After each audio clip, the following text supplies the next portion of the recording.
Roll call 219 here, and here we are with the BP9CC. You might say to yourself, well, you already made a video about that gun. I did, but I forgot.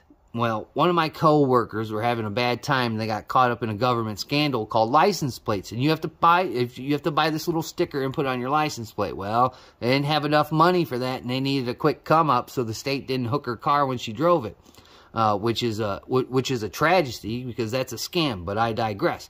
So I helped her out, and I bought this gun. I mean, if that was your only gun, I wouldn't sell it. I would beg for money on a street corner to give the government out of their scam.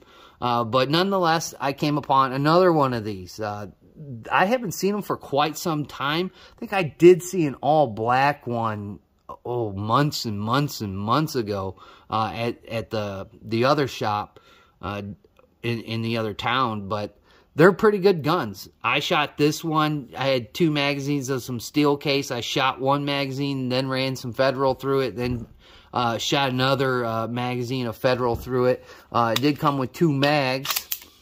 It has a magazine disconnect, so keep that in mind. The gun is clear for the weirdos out there that don't think I'll clear the gun. But it's basically like a Glock stylish kind of gun, 3-dot sight system. I believe Glock sights fit in here. Don't hold me to it, but maybe the 26.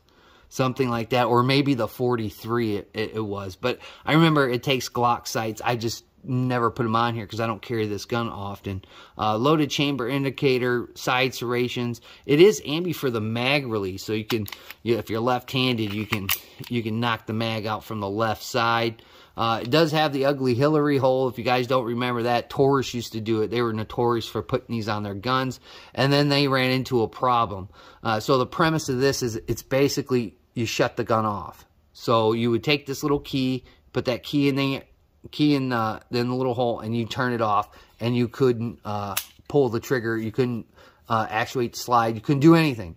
The gun would be turned off. So that's a horrible idea, because when Taurus was doing it, for some reason, some way, this thing would work its way loose, and it would shut the gun off while people were shooting.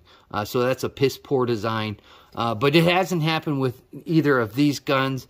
But I imagine if you put a bunch of rounds down range, something might happen to it, or it might not. You might get lucky. Again, it has a little bit of a rail section down here, so you can put a light or laser or some kind of other doodad on there. It's got some memory right here for your index fingers, left or right. Again, this is an old-style gun. It's single-stacked. It's 7 rounds plus 1 in the hole.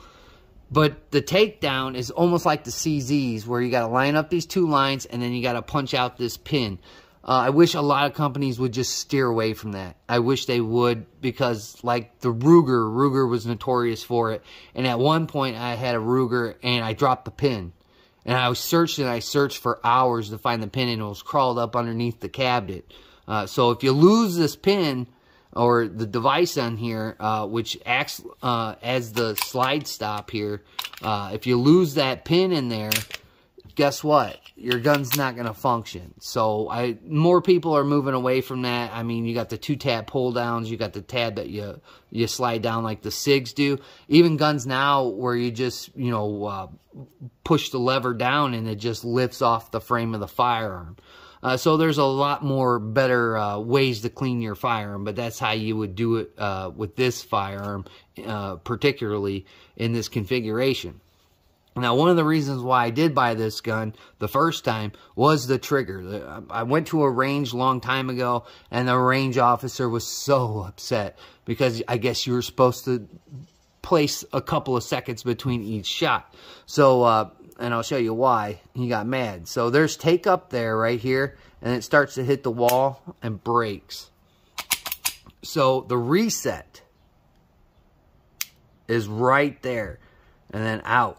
So the reset is really short on this gun.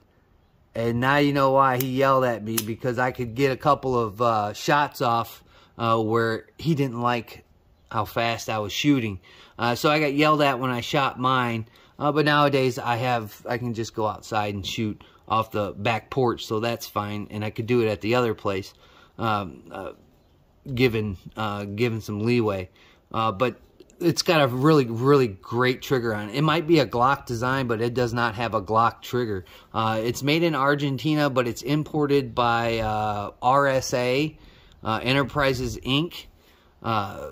Really nice gun, good conceal and carry piece for the time frame. But, I mean, there's a lot of other guns that are, you know, hitting the markets nowadays. But for a budget offering, for a gun that's you sitting around as high as the $300 mark, I say you can't go wrong with this. A good truck gun, good gun to take out into the woods, you know, in case something comes up on you. You got a couple of rounds to ward it off up here in the northwest Indiana portion. Now, if you're in some other freak of nature like Alaska or something, I would tell you to get something like a 357 or something of that nature or higher. But it works well. I used to take mine hunting with me. I kept it in my little pouch just in case coyotes or something came up upon. You know, take a couple pop shots at them or shoot them and kill them. Either or. But for the most part, it's a decent gun. It's a pretty good gun. You can conceal it. The summer's coming up. I know it's single stack, and a lot of people are harping on capacity. But I like it. I think it's a serviceable gun. It sits in that Glock 43 range, but just a little bit bigger than the Glock 43. But, you know, same round count. But the Glock 43 is coming out with new mags, so that might turn that gun into another popular piece, but I digress. But anyways, the BP9CC, I say if you come across one, just buy it for a beater. You know, buy it for, you know, to throw it in the barn, to throw it in the truck, throw it in the ATV, keep it in there. Or just, you know, maybe for somebody's first gun. That's probably a good idea. It's a single stack. It's easy to operate, and it has a really good trigger on it. I think that's one of the most important selling points when I get somebody that is a new shooter is I try and fit them into a gun with a pretty good trigger on it. That way, it'll be more easy for them to get comfortable with a firearm instead of some nasty double action pull thing that's on the market nowadays. But good gun for the money. Unfortunately, this one came about on somebody's bad luck from the government. But the government is bad luck. The magazines will drop freely out of there if you give them a shot. They will do it. But I've shot steel case and I've shot brass on it, and it didn't have a problem. Again, it's your call if you want to get this. I think there's better guns on the market, which I know there are. But if you're kind of down the dumps and you don't want that high point, you don't want that Diamondback pocket heat or something of that nature, this might be a good option for you if you come into it. So with all that being said, I'd like to thank my old, my new subscribers, and just the people that zip through. I greatly do appreciate. Please like, comment, share, and subscribe. Do that for everybody that you watch on any piece of social media, including me. Like always, we'll catch you on the next one.